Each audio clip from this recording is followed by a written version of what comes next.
যাহাকে ভালোবাসি সে যদি ভালো না বাসে, এমনকি ঘৃণাও করে, তাও বোধ করি সহ্য হয়। কিন্তু যাহার ভালোবাসা পাইয়াছি বলিয়া বিশ্বাস করেছি, সেখানে ভুল ভাঙিয়া যাওয়াটাই সবচেয়ে নিদারুণ। পূর্বেরটা ব্যথা দেয়, কিন্তু শেষেরটা ব্যথাও দেয়, অপমানও করে। হ্যাঁ, আজকে শরৎচন্দ্র চট্টোপাধ্যায়ের একটি অন্যতম উপন্যাস চরিত্রহীন। এই গল্পটি একটু হাতে সময় নিয়ে একবারেতেই দেখে শেষ করার চেষ্টা করবে। এমনিও আমি সহজ করেই বুঝিয়ে দিয়েছি, তাও একাগ্রতা জরুরি। তো চলো গল্পে যাওয়া যাক। তো কলেজের কিছু ছাত্র উপেনের কাছে আসে এবং তাকে তাদের কলেজের সভাপতিত্ব করতে বলে। এই উপেন একজন সম্মানীয় লয়ার বা উকিল। তো সেখানে সতীশকে যেতে দেখে উপেন তাকে ডাকে। তো সতীশ হলো উপেনের বন্ধু তথা ভাইয়ের মতো, যাকে বলে এক প্রকার ছায়াসঙ্গী। সতীশের পড়াশুনো অত ভালো লাগে না, বরং এতদিন যেন পড়াশুনোই তাকে ধরে রেখেছিল। সে ঠিক করেছে সে কলকাতায় গিয়ে হোমিওপ্যাথি স্কুলে ভর্তি হবে, তারপরে গ্রামে এসে হবে গরিবের ডাক্তার। তো এরপরে সতীশ কলকাতায় চলে আসে এবং সে মেস বাড়িতে থাকতে শুরু করে। তো এই মেসের চাকর বিহারি আর ঝি এর কাজ করে এই যে সাবিত্রী, বয়স 21-এর কাছাকাছি। কপাল দোষে সে আজকে বিধবা। তো সতীশের সঙ্গে সাবিত্রীর সম্পর্কটা থাক, গল্পের সঙ্গেই ব্যাপারটা অনুভব করো, ভালো লাগবে। তো সাবিত্রী সতীশের ঘর গোছাতে আসলে সতীশ একটা টাকা ফেলে দেয়। সাবিত্রী বলে, কিসের টাকা? সতীশ বলে, যখন রাতে তোমার বাবুদের কাছে যাবে সন্দেশ কিনে নিয়ে যেও। সাবিত্রী বলে, আমার কোনো বাবু টাবু নেই, আমার বাবু তো আপনি, আপনারা। তাই বলো, আমরা ছাড়া যদি তোমার অন্য কোনো বাবু থাকে তাহলে তার মাথা খাই। সাবিত্রী বলে, দাসী চাকরদের সঙ্গে কিভাবে কথা বলতে হয় আপনি জানেন না? যাই হোক, আজকে কি রান্না হবে? সতীশ একটু অভিমান করেই বলে, যা খুশি, দরকার বললে খাবো না। সাবিত্রী বলে, আচ্ছা যাই হোক, আজকে আপনাকে স্কুলে যেতেই হবে। আসলে সতীশ একটু অলস প্রকৃতির। সে ডাক্তারি পড়ার জন্য কলকাতায় এসছে ঠিকই, কিন্তু সে প্রায়ই সময় স্কুল কামাই করায়। কতকটা সাবিত্রীর ঠেলাতেই যেন তাকে স্কুলে যেতে হয়। সতীশ বলে, দেখো সাবিত্রী, আমি তার পুরোপুরি ডাক্তার হতে চাই না, ওই মোটামুটি একটা শিখে গরিবদের চিকিৎসা করতে পারলেই হবে। সাবিত্রী বলে, ও আচ্ছা, ভালো ডাক্তার কেবল বড় লোকদের জন্য, গরিবদের নয়, তাই না? তা তুমি ডাক্তারি শিখে বাড়ি চলে গেলে বিপিন বাবুকে গান বাজনা শেখাবে গে? আসলে বিপিন সতীশের সহকারী এবং সে একটা মাতাল লম্পট, কিন্তু সতীশের সহকারী হওয়ায় অনিচ্ছা সত্ত্বেও তাকে তার সঙ্গে বন্ধুত্ব বজায় রাখতে হয়েছে। আর সাবিত্রী ও বিপিনের বাড়িতে কাজ করতে যায়। সাবিত্রী সতীশকে বলে, সবাই বলে তুমি নাকি বিপিনের চাটুকারিতা করো। এটা শুনে সতীশ রেগে যায় এবং সে বিপিনকে মারতে ধরতে চায়, এরম একটা অবস্থা। তো সাবিত্রী তাকে ঘরে আটকে দিয়ে চলে যায়। তো সন্ধ্যাবেলা সাবিত্রী সতীশকে এসে বলে, আমি যদি কোথাও ভালো কাজ পাই আপনি তাতে বাদ সাধেন কেন? সতীশ বলে, কেন? আমি আবার কোথায় বাদ সাধলাম? এই যে আপনি আমার মনিবকে এক্ষুনি পেটাতে যাচ্ছিলেন, এটা বাদ সাজা নয়। সতীশ বলে, তোমার নিজের জিনিস যদি তোমার কাছ থেকে কেউ ভুলিয়ে নিয়ে যায় তাহলে তুমি কি করবে? সাবিত্রী বলে, ও আচ্ছা, আমি বুঝি আপনার নিজের জিনিস না, মানে তা নয় ঠিক। সাবিত্রী বলে, অত কিন্তু কিন্তু করতে হবে না। সতীশ বলে, তোমার বাড়ি কোথায় বা জাত কি তোমার? সাবিত্রী বলে, কেন, আমার হাতের খাবেন না বুঝি? সতীশ বলে, তুমি রেঁধে দিলে তা না করা যে খুবই শক্ত। সাবিত্রী বলে, ও যা, সে রাখালবাবুর বালিশ রোদে দিতে হবে বলে সে চলে যাচ্ছিল। তো সতীশ তাকে ধরতে গিয়ে তার আঁচল টেনে ফেলে। ফট করে এমনটা যে ঘটে যাবে সেও বুঝতে পারেনি। সতীশ কেমন আত্মসম্মানে পড়ে যায়। তো সাবিত্রী চলে যায়। তারপর থেকে সারাদিন সাবিত্রী এই ঘরমুখো আর হয় না। অতঃপর চাকর বিহারি এসে বলে, বাবু কিছু লাগবে? সতীশ বলে, একবার সাবিত্রীকে ডেকে দিস তো। বিহারি বলে, সাবিত্রী মা তো আহ্নিক করছে, আসলে ও তো ভদ্রলোকের মেয়ে, শুধু কপাল দোষেই বিধবা। তো তখনই সতীশ বুঝতে পেরেছে যে সাবিত্রী সাধারণ জাতের নয়, কিন্তু সে কখনো তাকে বুঝতেই দেয়নি। তো তখনই সাবিত্রী চলে আসে এবং সে বিহারীকে বলে, অত আমার গুণকীর্তন করতে হবে না, যাও। সতীশ বলে, সাবিত্রী আমাকে পারলে ক্ষমা করো, আমি বুঝতে পারিনি। সাবিত্রী বলে, আমার মতো নিজ স্ত্রী লোকের আঁচল কি প্রথম টানলেন? যান স্কুলে যান, বাড়ি বসে উপদ্রব করবেন না। সতীশ ফট করে রেগে যায়। সে বলে, তোমার যা মনে আসবে তাই বলবে, হ্যাঁ? এবং তাদের মধ্যে আবার কথা কাটাকাটি হয় এবং সাবিত্রী রাগ করে চলে যায়। তো রাত্রেবেলা লণ্ঠন নিয়ে সাবিত্রী সতীশের ঘরে আসে। সাবিত্রী বলে, এই রকম করে বসে থাকবেন নাকি, হ্যাঁ? সতীশ বলে, আমি তো চুপ করেই আছি। সাবিত্রী বলে, ওইটাই তো, সবাই হাসছে খেলছে, আপনি গোমরা মুখ করে বসে আছেন, কথা তো উঠবেই। হ্যাঁ ভালো কথা, ওই বিপিন বাবুর ওখান থেকে তোমাকে নেমন্তন্ন করে গেছে। সতীশ বলে, আমি যাব না। আসলে বিপিন মদ যা এইসব নিয়েই পড়ে থাকেন, আর তাছাড়া তার মনে মনে একটা রাগও আছে। সতীশ বলে, ওখান থেকে যদি কেউ আমাকে ডাকতে আসে বলবে আমি বাড়িতে নেই। আর তখনই দুটো লোক সতীশকে ডাকতে ডাকতে তার ঘরের দিকে আসতে থাকে। সতীশ ছাতা মাথা না পেয়ে লণ্ঠনটা নিভিয়ে দেয়। তো এরপরে এরা দুজন ঘরে এসে ওই অন্ধকারের মধ্যেই এদের দুজনকে আবিষ্কার করে। সাবিত্রীর লজ্জায় মাথা হেট হয়ে যায়, সে সেখান থেকে ছুটে বেরিয়ে যায়। আর এরা সতীশকে নিয়ে মশকরা করতে থাকে, কারণ একটা ফাঁকা অন্ধকার ঘরে এইভাবে দুজনকে আবিষ্কার করলে তাদের মাথায় উল্টোপাল্টা চিন্তা আসাটাই তো স্বাভাবিক। আর তাছাড়া তারা তো মাতাল। তো এরা জোর করে সতীশকে বিপিন বাবুর ওখানে নিয়ে যায়। এইদিকে উপেন ও তার স্ত্রী সুরবালাকে দেখতে পায়। সুরবালা শিক্ষিত, সুন্দরী এবং বুদ্ধিমতী। তো সে দিবাকরকে ডেকে বলে, আমার ঘরে খাবার রাখা আছে, খেয়ে কলেজে যেও। উপেন দিবাকরের মামাতো ভাই, তবে তার বাবা মা এখন আর বেঁচে নেই, সে অনাথ। তাই সে এখন উপেনের কাছেই থাকে। সে এখন বিয়ে পড়ছে। তো সুরবালার বাবা একটা চিঠি পাঠিয়েছে। সে উপেনকে বলেছে সুরবালার বোন শচীর জন্য পাত্র দেখতে। উপেন বলে, শচীর জন্য আমার পাত্র দেখাই আছে। দিবাকর সুরবালা বলে, ওর তো কেউ নেই, আমার বাবা রাজি হবে কিনা সেটাই। উপেন বলে, আরে আমি তো আছি না। তো তখন দিবাকর খেতে আসে। তো উপেন তাকে বলে, শোন দিবা, তোর বিয়ের জন্য আমি মেয়ে দেখে ফেলেছি, তোর বৌঠানের বোন শচী। তো দিবাকর কিন্তু কিন্তু করতে থাকলে উপেন বলে, তোকে অত ভাবতে হবে না, তোর পড়াশুনো শেষ হোক, তারপরে দেখা যাবে। সতীশ মুখ্যদা বলে একজনের বাড়িতে আসেন। আসলে এই মুখ্যদা সতীশদের বাড়িতে আগে কাজ করত। তো সতীশকে রাস্তায় দেখতে পেয়ে একটা চিঠি পড়ানোর জন্য তাকে আর কি ডেকে এনেছে। তো কিছুক্ষণ পরে হঠাৎ সাবিত্রী আসে। তো দুজন দুজনকে দেখেই চমকে যায়। আসলে সাবিত্রী আর মুখ্যদা এই ঘরে ভাড়া থাকে। তো মুখ্যদা মিষ্টি আনতে চলে যায়। সাবিত্রী সতীশকে বলে, আমার সঙ্গে না হয় কথা বলবেন না, তাই বলে খাবেন না? সতীশ বলে, না, ইচ্ছে নেই, আমি চলে যাব। সাবিত্রী বলে, আজকে তো আপনাকে খেতেই হবে, কারণ আজকে আমার জন্মদিন। সতীশ বলে, ও তা আগে বলোনি কেন? তাহলে বাইরের খাবার আর খাবো কেন, বাড়িতেই খেয়ে যাই। আচ্ছা সাবিত্রী, কালকে রাতে আমি বিপিন বাবুর ওখান থেকে কিভাবে ফিরেছিলাম? সাবিত্রী বলে, মাতাল হয়ে বাড়ি ফিরেছিলেন, রাস্তাতেই শুয়ে পড়ছিলেন, তাই আমি তুলে আপনাকে ঘরে রেখে এসেছিলাম। সতীশ বলে, ও, আমি তোমার সঙ্গে কোনো খারাপ আচরণ করিনি তো? সাবিত্রী বলে, না, তবে একটা প্রতিজ্ঞা করেছেন যে আর কখনো মদ খাবেন না। তো খাওয়া দাওয়ার সময় এদের কথাবার্তা শুনে মুখ্যদা বুঝতে পারে যে এরা একে অপরকে চেনে। তো সাবিত্রী সতীশকে বলে, তোমার মেস বাড়ির লোক যদি জানতে পারে যে তুমি এত রাত পর্যন্ত এখানে ছিলে তাহলে? সতীশ বলে, ওরা তো আমার গার্জেন নয়। সাবিত্রী বলে, যদি মুখ্যদা তোমার গার্জেনের কাছে যায়? সতীশ বলে, টাকা দিয়ে বশ করব। সাবিত্রী বলে, আর আমাকে কি দিয়ে বশ করবে? সতীশ বলে, ভালোবাসা। সাবিত্রী বলে, এর আগেও 4 জন আমাকে দিতে চেয়েছে, আমি ফিরিয়ে দিয়েছি, ওই জঞ্জাল রাখা আমার পছন্দ না। সতীশের যেন এইবারে রাগ হয়। সে বলে, শিকারি বড়শিতে মাছ গেছে যেভাবে খেলিয়ে তোলে, আমাকে নিয়ে বোধ করি সেই তামাশাই করতে চেয়েছিলে, তাই না? সাবিত্রী বলে, তুমি একটা অসৎ চরিত্রের লোক, হয় কালকে তুমি মেস বাড়ি ছেড়ে চলে যাবে, আর নয়তো আমি ওখানে আর যাব না। তো সতীশ চলে গেলে সে কাঁদতে থাকে। আসলে এরা দুজন দুজনকেই ভালোবাসে, কিন্তু এরা নিজেরাই নিজেদের কাছে লুকিয়ে যাচ্ছে বা স্বীকারই করতে চাইছে না। এদের আচার ব্যবহার স্বভাবে একে অপরের জন্য ভালোবাসা প্রকাশ পেলেও কেউই তা মুখ ফুটে ব্যক্ত করতে পারে না। তো এরপরে সতীশ মেস বাড়িতে ফিরে এসে সে তার বেডিংপত্র গুছিয়ে নেয় এবং মেসের মালিক রাখালবাবুর কাছে গিয়ে বলে যে সে তার স্কুলের পাশে একটা ভালো মেস পেয়েছে, ওখান থেকে সুবিধা হবে, তাই ওখানে ও চলে যাবে।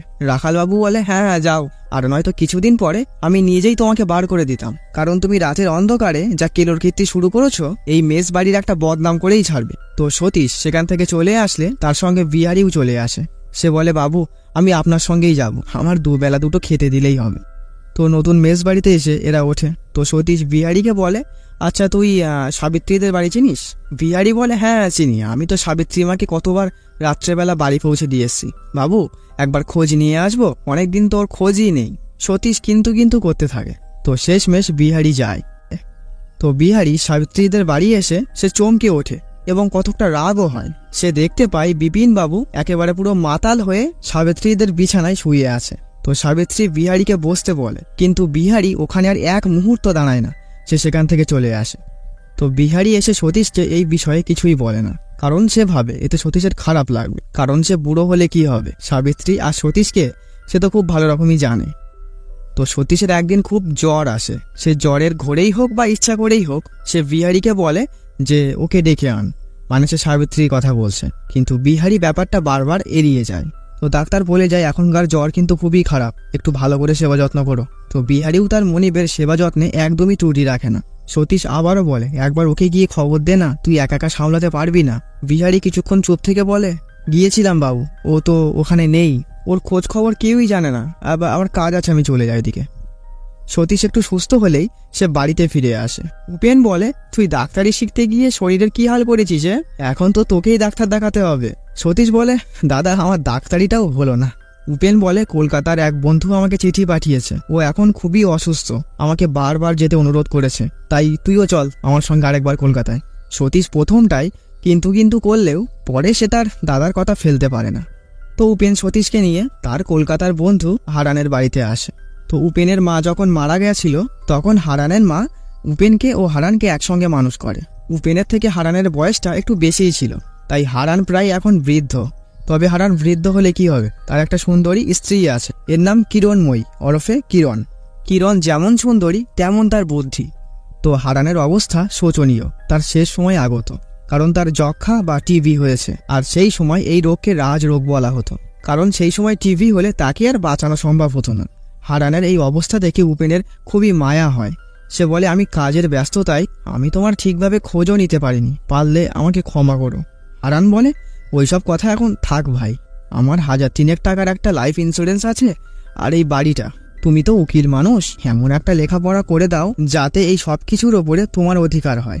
তো জানোলার পাশে আড়ি পেতে কিরণ এই সব কথা শুনতে থাকে। তো উপেন বলে, এই সব কিছু সম্পত্তি তুমি আমাকে দিচ্ছ কেন? হারান বলে, আমি ঠিক মনে করেছি, আমার মৃত্যুর পরে আমার মা রইল আর ওই স্ত্রী আছে, ওরও বাবা মা নেই, দেখো ওদের একটু। তো নিচে দেখতে পাই হারানের ডাক্তারের সঙ্গে কিরণময়ী কথা বলছে। আসলে এই ডাক্তার কিরণময়ীর প্রেমে হওয়ার পাগল, কারণ কিরণ যা সুন্দরী, প্রেমে পড়ারই কথা। তো ডাক্তার অতিরিক্ত খোঁজ খবর ভালোবাসা দেখাতে গেলে কিরণময়ী সাফ বলে দেয়, এই আপনার শেষ আশা, এরপরে আর আসতে হবে না। তখন উপেন আর সতীশও নিচে চলে আসে। তো উপেন ডাক্তারকে বলে, আপনি কাল আরেকবার আসবেন, আসলে হারানদার ব্যাপারে একটু কথা বলতাম। কিরণ বলে, ওনার অনেক কাজ, আসতে পারবেন না হয়তো। ডাক্তার বলে, না আমি চেষ্টা করব আসার। তো এরপরে ডাক্তার চলে গেলে কিরণ উপেনকে বলে, আচ্ছা সব কিছুই তাহলে আপনার নামে লিখে নেবেন তাই তো? সতীশ বলে, হ্যাঁ সেটাই তো ঠিক হয়েছে, মানছি আমার স্বামীর বয়স হয়েছে, উনি অসুস্থ, মতিভ্রম হতেই পারে, তাই বলে কি আপনাদেরও মতিভ্রম হয়েছে? সতীশ বলে, যার জিনিস সে যদি না দিয়ে যায় তা আমরা কি করতে পারি? এবং এক দু কথায় সতীশ আর কিরণের মধ্যে একটু কথা কাটাকাটিও হয়। উপেন বলে, আপনি সতীশের কথাই কিছু মনে করবেন না, আপনার অমতে কিছুই হবে না। তো উপেন কলকাতায় তার এক উকিল বন্ধুর বাড়িতে এসে উঠেছে। তার একটা বোন আছে, এর নাম সরোজিনী। সে গান গাইতে ভালোবাসে, তো সে সবাইকে একটা গান গেয়ে শোনায়। তো সরোজিনীর গান শুনে সতীশ মুখের ওপরেই বলে দেয়, এই প্যানপ্যানানির নাম গান হলো একটা। সরোজিনী খারাপ পেলেও সে নিজেকে সংবরণ করে নেয়। তো এরপরে এক সময় উপেন সতীশকে বলে, কি হয়েছে তোর বলতো, তুই মহিলাদের সঙ্গে ঝগড়া করে বেড়াচ্ছিস কেন? সতীশ বলে, উপেনদা তুমি সব স্ত্রীকে তোমার স্ত্রী সুরবালা বৌঠানের মতো ভেবো না। একটা কথা বলি শোনো উপেনদা, তুমি ওই বাড়িতে আর যেও না। তুমি হারানদার উইল চিকিৎসার ব্যবস্থা করে দিচ্ছ, দাও, তাতে সমস্যা নেই। হারানদার স্ত্রী কিরণ বৌঠান ঠিক সুবিধার মহিলা নয়, কিন্তু কিছু প্রয়োজন হলে আমি গিয়ে খোঁজ খবর নিয়ে আসবো। উপেন বলে, বিনা কারণে কারোর ওপরে সন্দেহ করাটা ঠিক নয়। সতীশ বলে, বিনা কারণে নয়, কিছু ব্যাপার আমি দেখেছি, আর তাছাড়া যার স্বামী মরতে বসেছে তার সাজগোজের বাহার দেখেছো? আর ওই ডাক্তারটার সঙ্গে সতীশ তুই এতটাই ইতর। সতীশ বলে, খাল কেটে কুমির ডেকে এনো না, তোমার সোনার সংসার কিন্তু ছাড়খাড় হয়ে যাবে। তো উপেন সতীশের কথা শোনে না। সে পরের দিন কাগজপত্র সব রেডি করে হারানকে এসে দেয়। তো এরপরে সতীশও ভাবে যে তার সংজ্ঞা হয়তো কোথাও না কোথাও ভুল ছিল, তাই সে কিরণের কাছে এসে সেই দিনকার ব্যবহারের জন্য ক্ষমা চেয়ে নেয়। কিরণও ক্ষমা করে দেয়। কিরণ বলে, তোমার দাদা এলেন না আজকে? সতীশ বলে, উপেনদা বাড়ি চলে গেছে। আসলে উপেনদা ওর স্ত্রীকে ছেড়ে এক মুহূর্ত থাকতে পারে না, এতদিন এখানে ছিল তাই বলি আরই। আচ্ছা উপেনবাবুর স্ত্রী কি খুবই সুন্দর? সতীশ বলে, হ্যাঁ খুবই সুন্দর। কিরণ বলে, আমার থেকেও সুন্দর? সতীশ একটু থমকে যায়। সে বলে, না আপনার থেকে নয়। তো বিহারী এতদিন পরে সাহস করে সতীশকে সেই দিনের ঘটনাটা বলে, মানে যেদিন সে আর কি সাবিত্রীদের বাড়িতে গেছে এবং বিপিনবাবুকে মাতাল অবস্থায় সাবিত্রীর বিছানায় শুয়ে থাকতে দেখেছিল। কিন্তু সতীশ এটা বিশ্বাসই করতে চায় না। তুই কি সচক্ষে দেখেছিস না কেউ তোকে বলেছে? বিহারী বলে, সত্যি বাবু, আমি নিজের চোখে দেখেছি। সতীশ বলে, ঠিক আছে বিহারী, তুই শুয়ে পড়, আমি আসছি। বিহারী বলে, আমিও যাচ্ছি আপনার সঙ্গে, বুড়ো হয়েছি তো কি হয়েছে, হাতে লাঠি পেলে না? সতীশ বলে, আরে তুই কি ভাবছিস, তোর বাবু ছুঁচো মেরে হাত গন্ধ করতে যাবে? হ্যাঁ, ওসব আমি করি না। তো এইদিকে দিবাকরকে দেখতে পাই, সে বিয়ে পরীক্ষায় ফেল করেছে। তো উপেন তাকে খানিকটা বকাবকিও দেয় যে তুই রাত 12টা পর্যন্ত পড়ে ফেল করলি কি করে। তো সতীশের টেলিগ্রাম আসে যে হারানদার অবস্থা খুবই খারাপ, তাকে খুব তাড়াতাড়ি আসতে হবে। যখন উপেন রেডি হচ্ছে সে দেখে তার স্ত্রী তার ও দিবাকরের ব্যাগ গোছাচ্ছে। উপেন বলে, হারান্দার এখন শেষ সময়, এখন আমার অনেক কাজ, তোমরা মাঝখান দিয়ে কোথায় যাবে? তো সুরবালা বলে, দিবাকর তুমি গুছিয়ে নাও তো, তোমার দাদার কয়েকদিন ধরে জ্বর, এভাবে আমি একা একা ছাড়বো না। তো উপেন বলে, আচ্ছা ঠিক আছে চলো, সতীশের ওখানে গিয়ে না হয় ওঠা যাবে। তো এইদিকে সাবিত্রীকে দেখতে পাই, যখন সতীশ ঘরে ছিল না তখন সে আসে এবং সে বিহারীর কাছে 30 টাকা চায়। বিহারী বলে, যে এতদিন দিচ্ছিল তার কাছে যাও। সাবিত্রী বলে, ছি বিহারী, তুমিও বলছো? সেই দিন তুমি এক মুহূর্ত দাঁড়ালে না। বিপিনবাবুর সঙ্গে আমার সেই দিনও কোনো সম্পর্ক ছিল না, আর আজও নেই। মুখ্যদা যে মদ খায় আমি জানতাম না, ওর সঙ্গে ওরা মদ খেয়ে মাতলামি করছিল। বিহারী বলে, এতদিন কোথায় ছিলে তাহলে? সাবিত্রী বলে, আমি অন্য একটা বাড়ি কাজ পেয়েছিলাম, কিন্তু মাস কয়েক হলো আমার শরীরটা খুবই খারাপ, কাজ করতে পারি না। টাকাটা পেলে আমি দেনাগুলো শোধ করে একেবারে কাশি চলে যাব। আর তখনই সতীশ বাড়ি ফিরে আসে। সাবিত্রী দরজার কোনায় গিয়ে লুকিয়ে পড়ে। তো বিহারী সতীশকে এ কথায় সে কথায় বলে, আমার গোটা 30টা টাকা চাই বাবু, এক দুঃখী মানুষকে ধার দেব, আর না হয় আমার মাইনে থেকে আপনি কেটে নেবেন। সতীশ বলে, না না না, আমি দিতে পারবো না, বলে সে চলে যায়। তো সতীশ চলে গেলে বিহারী সাবিত্রীকে বলে, তুমি চিন্তা করো না মা, আমি দিন কয়েকের মধ্যেই 30 টাকা ঠিক জোগাড় করে ফেলবো। তো এইদিকে সেই ডাক্তার এসে আবারও একটু ভালো মন্দ খোঁজ খবর নিতে থাকে। কিরণ এইবারে সাফ সাফ জানিয়ে দেয় যে আমার স্বামীর আর ডাক্তার দেখানোর প্রয়োজন নেই, আপনি আসতে পারেন। ডাক্তার বলে, আপনাদের প্রয়োজন ফুরিয়েছে, কিন্তু আমার তো প্রয়োজন ফুরোয়নি না। কিরণ বলে, কি চান, টাকা তো? ডাক্তার বলে, হ্যাঁ টাকা নেব না এটা তো বলা যায় না, বড় ঘাটে তো নৌকা বেঁধেছ। মানে সে অ্যাকচুয়ালি বলতে চাইছে উপেনরা এসে যাওয়ায় তার ভ্যালু কমে যাচ্ছে। এতদিনকার খোঁজ খবর নেওয়া, ভনিতা করে একটু ভালোবাসা, এটা ওটা সাহায্য করা, সবকিছুই তার জলে গেল। কিরণকে শেষমেশ হাতানো গেল না। তো কিরণ তার বিয়ের গহনা ডাক্তারকে দিয়ে বলে, আশা করি এতে আপনার পুষিয়ে যাবে, এবং তাকে খানিকটা কথা বলে সেখান থেকে ভাগিয়ে দেয়। তো এইদিকে সাবিত্রী বিহারীকে বলে, বাবু আমাকে ভুল ভাবেন, ভাবতে দাও, ওনাকে কিছু বলবে না, হ্যাঁ, আর তুমি টাকাটার একটু ব্যবস্থা করো, আমার উপায় নেই। আর তখনই সেখানে সতীশ তার উপেন দাদের নিয়ে এখানে আসে। সতীশ বলে, সাবিত্রী তুমি? তো উপেন হতচকিত হয়ে যায় এবং তার মনে স্বাভাবিকভাবেই খারাপ সন্দেহটাই আসে, এবং সে সেখানে এক মুহূর্ত দাঁড়ায় না, সেখান থেকে সে চলে যায়। তো এতে সাবিত্রীরও খারাপ লাগে। সে সতীশকে বলে, তুমি ওদেরকে এক্ষুনি ফিরিয়ে নিয়ে এসো, আর না হয় আমি যাচ্ছি, ওদের পায়ে ধরে আমি ফিরিয়ে নিয়ে আসবো। সতীশ বলে, আমার দাদা আর আসবেন না। সাবিত্রী বলে, আমি যা তা ওদেরকে জানিয়ে ফিরিয়ে নিয়ে আসুন। সতীশ বলে, তুমি যা তা ওদেরকে আমি জানিয়ে দেবো, তুমি যে কে সেটাই তো এখনো পর্যন্ত আমি জানতেই পারলাম না। সাবিত্রী বলে, আমি ঝি অসময়ে পুরনো মনিবের কাছে আমি ভিক্ষা চাইতে এসেছি। সতীশ বলে, কি বিপিনবাবুর শখ মিটে যেতেই তোমাকে তাড়িয়ে দিয়েছে বুঝি? আর ও আচ্ছা, 30 টাকা, এই নাও তোমার 30 টাকা, বলেছে সেখান থেকে চলে যায়। সতীশ কিরণের কাছে আসে এবং সে জানতে পারে কাল রাতেই উপেন এসে ঠাই হারান্দার পাশে বসে আছে, আর ওনার স্ত্রী আর দিবাকরকে জ্যোতিষবাবু অর্থাৎ উপেনের উকিল বন্ধুর বাড়িতে রেখে এসছে। তো কিরণ সতীশকে বলে, তোমার মুখ চোখ শুকিয়ে আছে কেন, কি হয়েছে, সারা রাত ঘুমোওনি? সতীশ বলে, না ঘুমোইনি, বলে দিও উপেনদাকে সারা রাত তার সঙ্গে আমি ফুর্তি করেছি।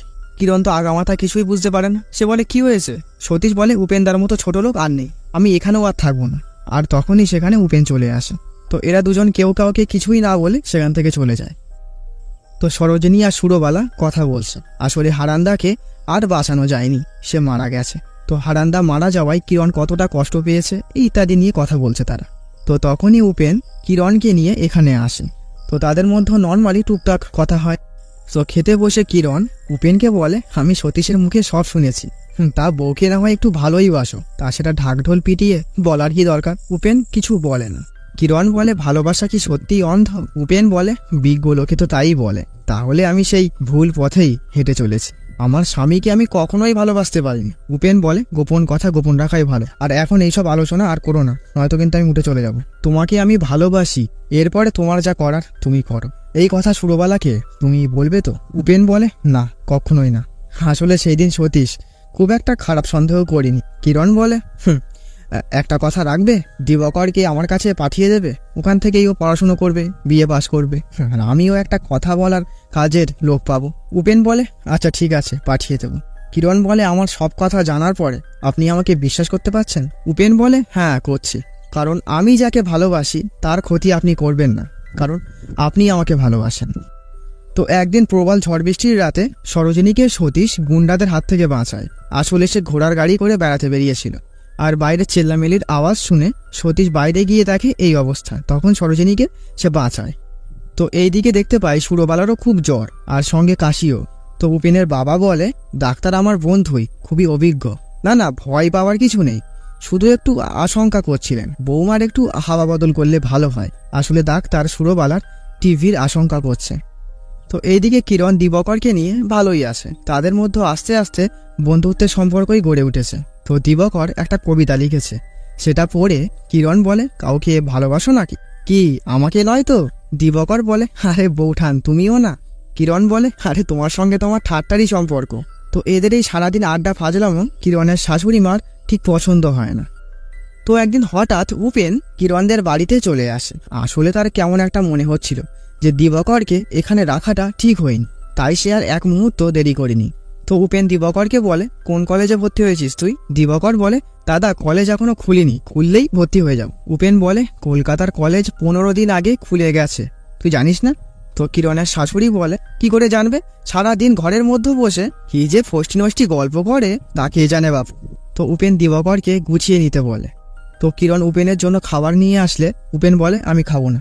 আমার স্ত্রী বলে যে আমাকে যদি কেউ একবার ভালোবাসে তাহলে সে দ্বিতীয় কাউকে ভালোবাসতে পারবে না, আর আমি সেই ভরসায় দিবাকে আমি তোমার কাছে দেখে গেছিলাম। আর তুমি? কিরণ বলে, আমার শাশুড়ি মার কথায় তুমি বিশ্বাস করবে না, আমি তোমার জায়গায় কাউকে কখনোই বসাতে পারবো না, তোমাকে আমি ঘৃণা করি বলে সে রাগ করে সেখান থেকে বেরিয়ে যায়।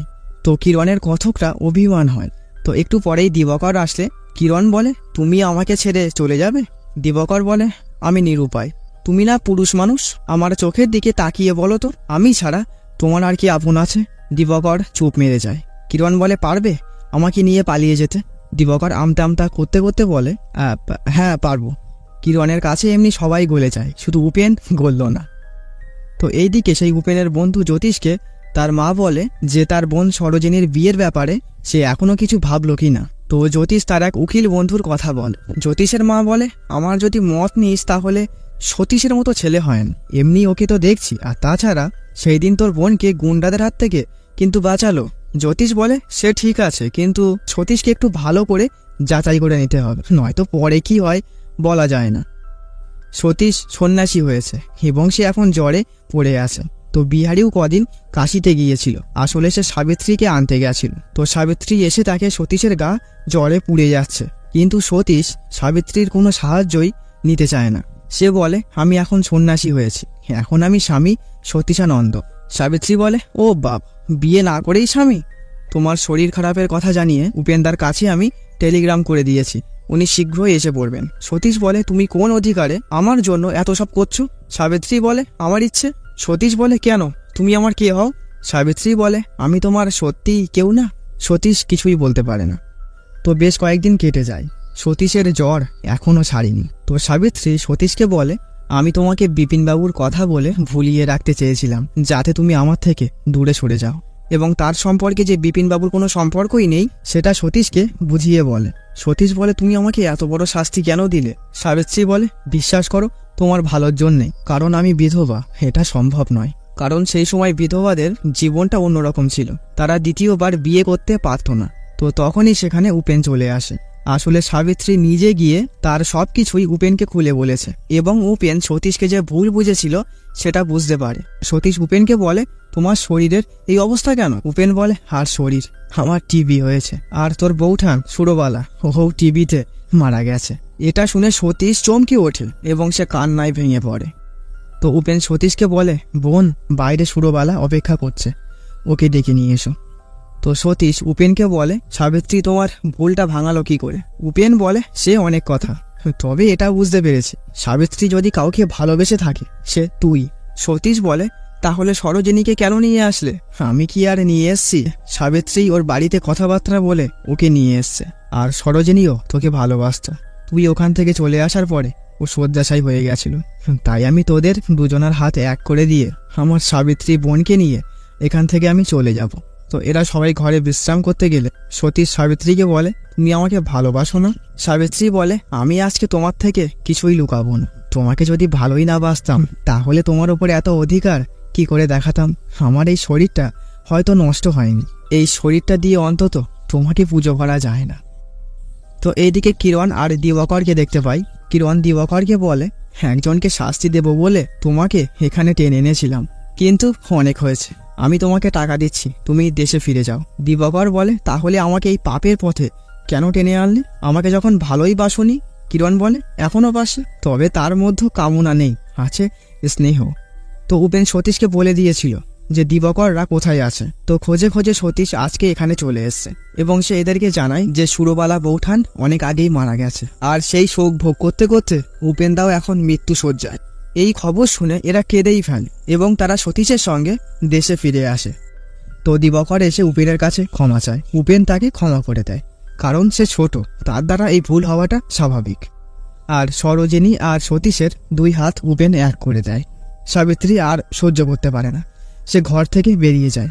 সে যতই সরোজিনীকে নিজে থেকে এনে দিক না কেন, ভালো তো সে সতীশকেই বাসে, আর অনন্তকালও হয়তো ভালোবেসে যাবে।